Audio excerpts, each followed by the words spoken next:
Nuovo appello dal Veneto al Parlamento perché approvi quanto prima una riforma dell'ordinamento sulla legittima difesa.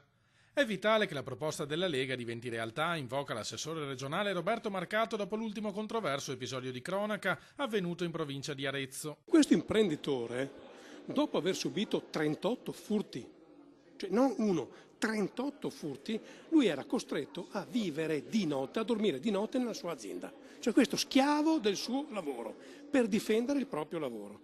Per l'ennesima volta che entra in casa 2 rapinatori, lui prende cosa, ne ammazza uno. Ragazzi, ma cosa... Cioè, e se questi stava a casa ne moriva, voglio dire, adesso lui è indagato per eccesso di legittima difesa. Non c'è mai eccesso di legittima difesa. Nel perimetro di casa mia io ho il dovere di difendere me stesso e la mia famiglia da attacchi sconsiderati di belve che entrano a casa mia con tutto quello che ho. Punto. E quella legge che noi andremo ad approvare a gennaio dice esattamente questo. La nostra proposta, sostiene Marcato, fa una cosa molto semplice e assolutamente necessaria: distingue in maniera chiara la vittima dal carnefice. Chi viene toccato di notte mentre dorme da un lazzarone che entra a casa sua per rubare, o peggio ancora per violentare, o peggio ancora per uccidere, quello è la vittima.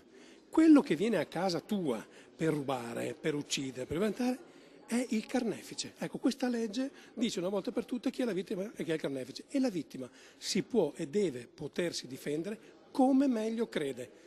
Se poi qualcuno ci rimette una gamba, un orecchio, un occhio, la vita, cioè ragazzi, se te fai l'idraulico, se fai l'operaio, non hai questo rischio. Stai a casa tua e non fai il lazzarone.